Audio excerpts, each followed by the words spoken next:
I never thought I'd find myself stranded in the middle of New York City, but there I was. It was mid-December, the streets packed with holiday shoppers, tourists, and a few unlucky souls like me who didn't have anywhere else to be.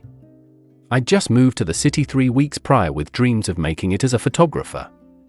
A combination of bad luck and poor planning had left me jobless, nearly broke, and on the verge of losing the tiny studio apartment I'd managed to snag in Queens. That day, I'd spent hours walking from one part of Manhattan to another, lugging my camera bag and portfolio. My plan was to go to as many agencies and galleries as I could, hoping someone would take a chance on me. But after endless rejections, some polite, others blunt, I felt my optimism slipping away. By the time the sun began to set, I was cold, exhausted, and hungry. My last rejection had been the hardest to swallow. The gallery owner hadn't even looked at my work before brushing me off. "Sorry, we're not looking for new artists," she'd said, her voice laced with boredom. I'd stood there for a moment, unsure whether to push back or just walk away. In the end, I mumbled a quick thank you and left, my pride hanging by a thread. I wandered aimlessly through the streets, the city's festive lights doing little to lift my spirits. My stomach growled as I passed a food cart, the smell of roasted chestnuts and pretzels almost unbearable. But I couldn't afford to waste what little money I had left. I needed it for rent, or at least to buy enough time to figure out what to do next. I ended up in a small park near Union Square, slumping onto a bench and burying my face in my hands. The cold seeped through my jeans, but I barely noticed. For the first time since arriving in the city, I allowed myself to think about giving up. Maybe I wasn't cut out for this. Maybe moving here had been a mistake. As I sat there spiraling, a voice broke through my thoughts. "Hey, you okay?" I looked up to see a man standing a few feet away. He was in his late 30s, maybe early 40s, with a scruffy beard and a weathered jacket. He didn't look like much, just another tired New Yorker, but his expression was one of genuine concern. "I'm fine," I said quickly, brushing away tears I hadn't realized were falling. "You sure?" he asked, taking a step closer. "You look like you've had a rough day." I hesitated. Part of me wanted to tell him to leave me alone, but there was something disarming about his tone. "It's been a lot," I admitted finally. The man sat down on the other end of the bench, giving me space but not leaving. "Name's Mike," he said, extending a hand. "Sarah," I replied, shaking it. We ended up talking for a while. I told him about my failed attempts to break into the photography world, about the string of rejections, and how I was running out of money and hope. Mike listened without interrupting, nodding occasionally. When I finished, he let out a low whistle. "Sounds like you've had it rough," he said. "But you know what? Everyone in this city has a story like that. It's kind of a rite of passage." His words didn't feel dismissive. Instead, they felt oddly comforting. Mike reached into his pocket and pulled out a crumpled $20 bill. "Here," he said, holding it out to me. I stared at the money, shocked. "I can't take that," I said. "Sure you can," he replied. "Call it an investment in your future." I tried to protest, but he wouldn't take no for an answer. "Look," he said, "I've been where you are. Broke, lost, thinking about giving up. But you don't look like a quitter to me. Use this to get yourself a meal, maybe a coffee. Clear your head. The city's tough, but it's worth it." I don't know why, but I took the money. Maybe it was desperation, or maybe it was the kindness in his eyes. Mike gave me a pat on the shoulder and stood up. "You're gonna be fine, Sarah. Just don't stop trying." And then he was gone, disappearing into the crowd as quickly as he'd appeared. That night, I used the $20 to buy a hot meal and a subway pass. Sitting in a tiny diner with a plate of pancakes in front of me, I felt a glimmer of hope for the first time in weeks. The next day, I went back out, determined to keep pushing. I ended up at a small cafe in Brooklyn that doubled as an art space. The owner was a friendly woman named Lisa, and she agreed to let me display some of my photos on their walls. A week later, one of my pieces sold. then another, and another. It wasn't a fast process, but that small break was enough to keep me going. Over the next year, I built up my portfolio and made connections in the art world. Today, I'm a full-time photographer with my own studio. I never saw Mike again, but I think about him often. His small act of kindness was the spark I needed to keep going, and it's a lesson I've carried with me ever since. Sometimes, it takes just one person believing in you to change everything. Second story. I don't usually forget things, but that morning, I left my wallet sitting on the counter at a tiny coffee shop near my office. It was one of those busy mornings where you're running on autopilot, juggling a million thoughts while the caffeine hasn't quite kicked in. The shop was a small, family-owned spot I'd been visiting for years. The barista, Elena, knew my order by heart: a large black coffee, no sugar, no cream, and we always exchanged small talk as she worked. That morning was no different, except for the fact that I didn't realize my wallet was still on the counter until I reached the subway station. As I fumbled through my bag looking for my Metro card, I froze. My wallet wasn't there. My stomach dropped as I mentally retraced my steps, realizing I must have left it at the cafe. I turned on my heel and ran back, my mind racing with panic. My wallet wasn't just a place for cash and cards, it held sentimental items too: a photo of my late grandmother, a note from my best friend, and a pressed flower from the first date I had with my girlfriend, Claire. By the time I burst back into the cafe, I was sweating and out of breath. Elena looked up from behind the counter and smiled knowingly. "Looking for this?" she asked, holding up my wallet. Relief washed over me. "Oh my God, yes." "Thank you," I said, grabbing it. "No problem," she replied, her smile widening. "You're lucky I saw it before anyone else did." I thanked her again and turned to leave, but a voice stopped me. "Hey, excuse me." I turned to see a man in his late 20s sitting by the window, holding a cup of coffee and a laptop. He had dark hair, a casual but put-together look, and an expression that was equal parts curiosity and amusement. "You dropped this too," he said, holding up a small card. It was my work ID. I must have knocked it out of my wallet when I was fumbling for cash earlier. "Wow, thanks," I said, taking it from him. "No problem," he said, then gestured to the chair across from him. "You look like you could use a minute to catch your breath. Want to sit?" Normally, I would have declined. I wasn't in the habit of sitting with strangers, especially when I was already late for work. But something about his tone made me pause. Maybe it was the adrenaline wearing off, or maybe it was the way he seemed genuinely interested, not pushy or intrusive. I sat down. We started chatting, and I quickly learned his name was Ian. He was a freelance graphic designer who worked out of coffee shops most days because he liked the energy and noise. He asked me about my job, and I explained that I was a junior editor at a publishing house, a job I loved, but one that often left me feeling overworked and underpaid.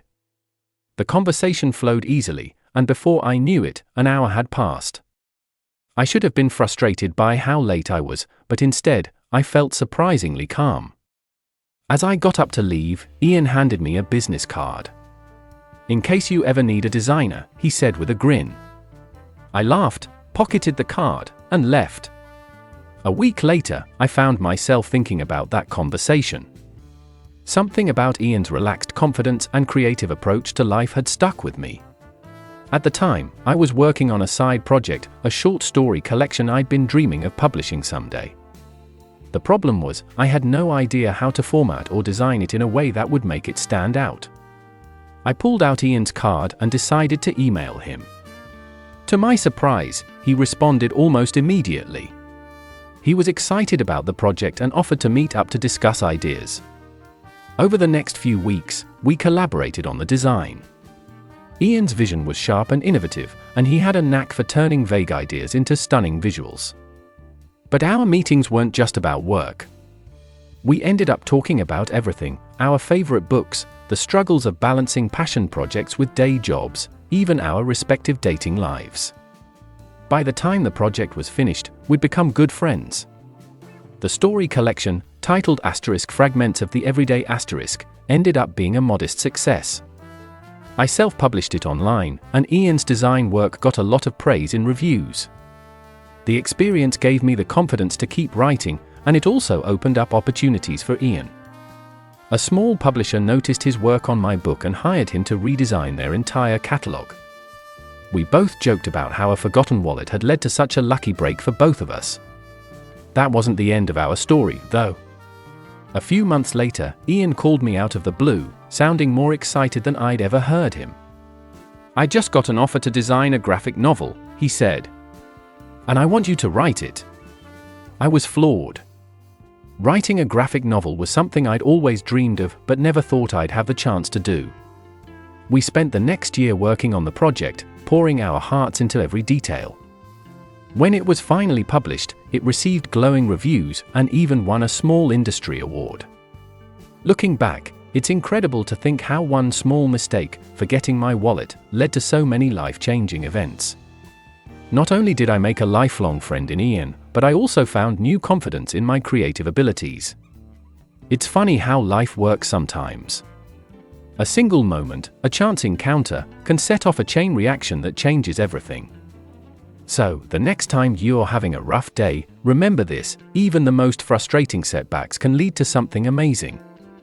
You just have to be open to the possibilities. Third story. It started as one of those days where you're just going through the motions. I was on a long drive back to my hometown, a 7-hour stretch of highway with nothing but endless trees, rest stops, and the occasional roadside diner. The monotony was stifling, and I found myself counting the miles to the next gas station as if it were an oasis in a desert. I pulled into a dingy little station on the outskirts of nowhere. The kind with flickering fluorescent lights and a sign advertising coffee that was probably brewed last week. As I was filling up my tank, I noticed someone leaning against an old beat-up sedan a few pumps down, a guy, probably around my age, in his late 20s. He was struggling with a road map, of all things. Who even uses those anymore? I tried to mind my own business, but he caught my glance and gave a sheepish smile. "You wouldn't happen to know how to get to Franklin, would you?" he asked, holding up the crinkled map. Franklin was a small town about 40 miles from where we were, and as luck would have it, it was along my route. I told him as much and offered to show him the way. He hesitated for a moment, then asked something that took me completely by surprise. "Actually, do you mind if I just follow you? My GPS is dead, and I think my phone charger is busted." Normally, I'd be wary of something like this. But there was something about his easygoing demeanor that made me say yes without overthinking it. We hit the road, and for a while, he followed me in his car. But about 15 minutes in, his car started sputtering. I pulled over, and he rolled up behind me, his face a mix of frustration and embarrassment. "I think she's finally given up on me," he said, gesturing to his car. Turns out, his car was overheating, and there was no way it was making it to Franklin. I offered to give him a ride, figuring it was better than leaving him stranded. His name was Josh. He was a freelance photographer on his way to Franklin to shoot a small-town festival for a travel blog he worked with. Over the next couple of hours, we talked about everything: work, life, music, our favorite road trip snacks. There was something refreshingly open about him. No pretenses, no small talk for the sake of politeness. It was like he had this knack for diving straight into meaningful conversation. When we got to Franklin, I figured that'd be the end of it. But Josh had other ideas.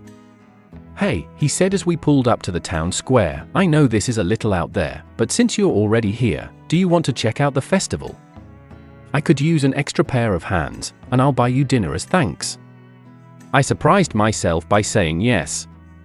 Normally, I'm the kind of person who likes to stick to a plan, but something about that day made me throw caution to the wind. The festival was everything you'd expect from a small town: brightly colored tents, local crafts, live music, and the smell of funnel cakes wafting through the air. Josh was in his element, snapping photos of everything from kids on the carousel to old-timers playing banjos on a makeshift stage. At one point, he handed me his backup camera and said, "Here, try it out." I'd never used anything more advanced than my phone camera, but he gave me a quick crash course. Before long, I was snapping pictures of the festival too. As the day turned into evening, we found ourselves sitting on a patch of grass by the river, sharing a basket of fries and talking about life. Josh told me about his dream of traveling the world, documenting hidden corners and untold stories. I told him about my own life, how I'd been feeling stuck lately, like I was just going through the motions without any real direction. You know, he said, sometimes you've just got to take a detour. Forget the map and see where the road takes you. It was such a simple thing to say, but it hit me harder than I expected. By the time I dropped Josh off at the motel he'd booked for the night, it felt like we'd known each other for years. He thanked me again, handed me a USB drive with some of the photos I'd taken that day, and told me to keep in touch. I drove home feeling lighter than I had in months. A few weeks later, I got an email from Josh. He'd used one of my photos in his blog post about the festival.